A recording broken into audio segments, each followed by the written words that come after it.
নমস্কার বন্ধুরা, আবারও চলে এলাম ভেন্ডির আরও একটি দুর্দান্ত স্বাদের ভীষণই মুখরোচক একটি রেসিপি নিয়ে। ভেন্ডি বা ঢ্যাঁড়সের এই রেসিপিটা যেমন ভাতের সাথে খেতে ভালো লাগবে, তেমনি কিন্তু আবার রুটি, লুচি, পরোটার সাথেও দারুণ জমে যাবে। আশা করছি ভেন্ডি বা ঢ্যাঁড়সের এই রেসিপিটা আপনাদের কাছেও খুব ভালো লাগবে। যারা চ্যানেলটি নতুন দেখছেন, এখনও চ্যানেলটিকে সাবস্ক্রাইব করেনি, রেসিপি ভালো লাগলে চ্যানেলটি সাবস্ক্রাইব করার অনুরোধ রইল। তো চলুন দেখে নেওয়া যাক। তো এখানে আমি মোটামুটি 500 গ্রাম মতো ভেন্ডিকে নিয়ে নিয়েছি। আর ভেন্ডিটাকে কিন্তু খুব ভালো করে জল দিয়ে ধুয়ে তারপরে ভেন্ডির গায়ে যে জলটাকে কিন্তু শুকিয়ে নিয়েছি। ভেন্ডি কিন্তু সবসময় কাটার আগে খুব ভালো করে ধুয়ে গায়ের জলটাকে শুকিয়ে নিতে হবে, তাহলে কিন্তু কাটতে সুবিধা হবে। তো এরপর দেখুন আমি ছুরি দিয়ে একটু বড় বড় রেখে রেখে সমস্ত ভেন্ডিগুলোকে কেটে নেব। তো একবারে আমি 3টে করে নিয়ে কেটে নিচ্ছি, যেটাতে আপনাদের সুবিধা হয়। আর এইভাবে কিন্তু একবারে একটু গুছিয়ে নিয়ে কিন্তু কাটতে সুবিধা হয়, আর একসঙ্গে কিন্তু অনেকগুলো খুব তাড়াতাড়ি কিন্তু কাটা হয়ে যায়। দেখুন আমি 3টে করে নিয়ে নিচ্ছি। তো মাথার দিকে আর পিছনে যে অংশটা আছে সেটাকে কিন্তু কেটে ফেলে দিয়ে এইভাবে একটু বড় বড় রেখে রেখে দেখুন ভেন্ডিটাকে কেটে নিচ্ছি। তো বন্ধুরা, ভেন্ডির আরও অনেক রেসিপি কিন্তু আমি আমার চ্যানেলে অলরেডি আমি কিন্তু শেয়ার করেছি। তো আপনারা যদি চান সেগুলো কিন্তু এটা দেখে নিতে পারেন। সেই রেসিপিগুলো কিন্তু ভেন্ডির খুব ভালো খেতে লাগে। তো আশা করছি আপনাদের কাছেও ভালো লাগবে সেগুলো। তো সমস্ত ভেন্ডিগুলো দেখুন আমি কেটে একটা বাটির মধ্যে নিয়ে নিয়েছি। এরপর আমি রান্নাতে চলে যাব। তো গ্যাসের উপরে একটা কড়াই বসিয়ে দিয়েছি, তাতে সরষের তেল দিয়ে তেলটাকে প্রথমে গরম করে নেব। তেলটা গরম হয়ে যাওয়ার পর এবার আমি কেটে রাখা আলুটা এখানে দিয়ে দিয়েছি। তো এখানে আমি একটা বড় সাইজের আলুকে খুব ছোটো ছোটো চৌকো করে করে কেটে নিয়েছি। এবার আলুটাকে দিয়ে নাড়াচাড়া করে প্রথমে খুব ভালো করে আলুটাকে ভেজে নেব। তো ভেন্ডির মধ্যে আমি এখানে একটু আলু অ্যাড করেছি। যদি আপনারা আলুটা না দিতে চান সেক্ষেত্রে আলুটা স্কিপ করেও কিন্তু করতে পারেন, তবে একটু আলু দিলে কিন্তু খেতে বেশি ভালো লাগবে। এবার আলুটা দিয়ে সামান্য একটু লবণ আর হলুদ দিয়ে মিডিয়াম টু হাই ফ্লেমে মিনিট 3-4 সময় ধরে খুব ভালো করে দেখুন আলুটাকে প্রথমে ভেজে নিয়েছি। আলুটা কিন্তু অলরেডি 80% মতো কুক হয়ে গেছে। এরপর আমি ভেন্ডিটাও দিয়ে দিয়েছি। ভেন্ডিটা কিন্তু এই পর্যায়ে দিতে হবে, আলুটাকে খুব ভালো করে আগে ভেজে নিতে হবে, তারপর কিন্তু ভেন্ডিটাকে দিতে হবে, কারণ ভেন্ডিটা কিন্তু ভাজতে খুব বেশি সময় লাগে না। আর আলুটার সঙ্গে যদি ভেন্ডিটা দিয়ে দেওয়া হয় তাহলে কিন্তু আলুটা শক্ত থেকে যাবে আর ভেন্ডিগুলো কিন্তু নরম হয়ে যাবে। তো সেক্ষেত্রে রান্নাটা পারফেক্ট হবে না। তা আলুটা ভেজে নিয়ে কিন্তু ভেন্ডিটা অ্যাড করতে হবে। এবার আলু আর ভেন্ডিটা দিয়ে আরও মিনিট 3-4 সময় ধরে খুব ভালো করে দেখুন ভেন্ডি আর আলুটাকে আমি ভেজে নিয়েছি, একদম লালচে রং ধরে গেছে। এরপর আমি এই ভেন্ডি আলুটাকে নামিয়ে রাখবো। তো বন্ধুরা, আমার রেসিপিগুলো আপনাদের কাছে কেমন লাগছে তা কিন্তু কমেন্ট করে আমাকে জানাতে পারে।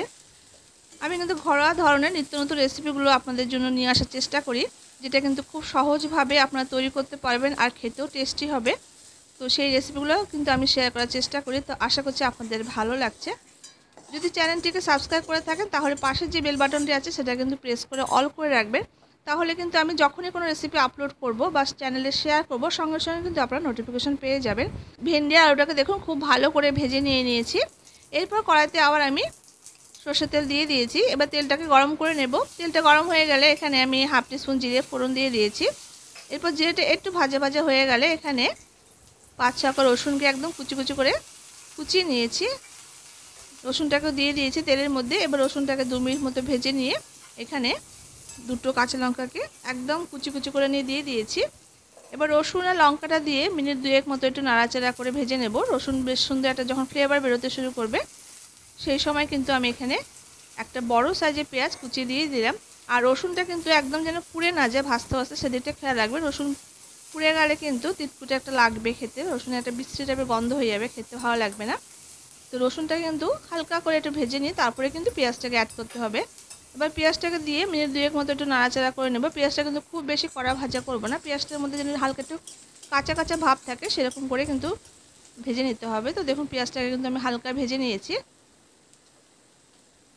এরপর এখানে আমি গুঁড়ো মশলাগুলো অ্যাড করে দিয়েছি। তো এখানে প্রয়োজন মতো এখানে হলুদের গুঁড়ো দিয়ে দিয়েছি, 1/2 টিস্পুন এখানে লাল লঙ্কার গুঁড়ো দিলাম, এখানে 1/2 টিস্পুন মতো জিরে গুঁড়ো দিয়েছি, আর এখানে টেস্ট হিসাবে লবণটা দিয়ে দিলাম।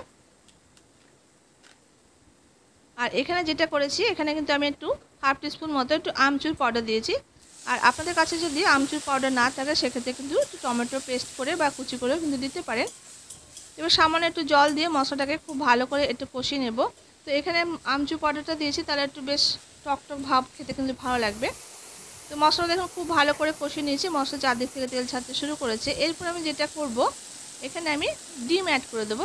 তো এখানে বন্ধুরা আপনারা কিন্তু ডিমটা আপনাদের টেস্ট হিসাবে অ্যাড করতে পারবেন। তো আমি এখানে মোটামুটি 3টের মতো ডিম এখানে অ্যাড করেছি। যত বেশি ডিম দেওয়া হবে খেতে কিন্তু তত ভালো লাগবে। তো আপনারা আপনাদের পরিমাণ মতো টেস্ট হিসাবে ডিমটা অ্যাড করতে পারবেন। তো ডিমটা দিয়ে মশলার সঙ্গে এইভাবে করে একটু নাড়াচাড়া করে নিচ্ছি, খুব ভালো করে এটাকে নাড়াচাড়া করে একটু ভাজা ভাজা করে নিতে হবে। ঠিক যেমন আমরা ডিমের ভুর্জি তৈরি করি সেরকম করে কিন্তু এটাকে তৈরি করে নিতে হবে। তো দেখুন ডিমটাকে একদমই নাড়াচাড়া করে টুকরো টুকরো করে নিয়েছি। এরপর আমি এখানে যে ভেজে রেখেছিলাম আলু আর ভেন্ডিটাকে, সেই আলু ভেন্ডিটাকে এই পর্যায়ে অ্যাড করে দিয়েছি। এরপর ভেন্ডি আলুটাকে ডিমের সঙ্গে মিনিট 2-3 মতো নাড়াচাড়া করে নামিয়ে নেব।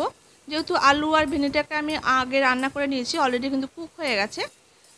তো মিনিট 2-3 মতো নাড়াচাড়া করে একটা ঢাকা দিয়ে রেখে দিয়েছি মিনিট 2 মতো। এরপর আমি মিনিট 2 পর ঢাকাটা খুলে নিয়েছি। রান্নাটা কিন্তু আমার একদম রেডি। এবার আমি একটা প্লেটেরটাকে সার্ভ করে নিচ্ছি। তো বন্ধুরা ভেন্ডি আলু ভাজা তো আমরা করেই থাকি, প্রায়শই খেয়ে থাকি। তো এইভাবে একবার এই ডিম অ্যাড করে এই ভেন্ডি আলু ভাজা করে দেখুন, দারুণ খেতে লাগবে। যেমনি ভাতের সঙ্গে খেতে ভালো লাগবে তেমনি কিন্তু রুটির সঙ্গে দারুণ জমে যাবে।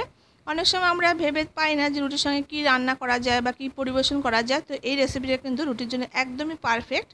তো আশা করছি আপনাদের কাছেও ভালো লাগবে। যদি রেসিপি ভালো লাগে বন্ধুরা তাহলে লাইক করে শেয়ার করতে ভুলবেন না যেন। আজ তবে আসি, দেখা হচ্ছে পরবর্তী রেসিপিতে। ততক্ষণের জন্য আপনারা সবাই খুব ভালো থাকবেন, সুস্থ থাকবেন। ধন্যবাদ।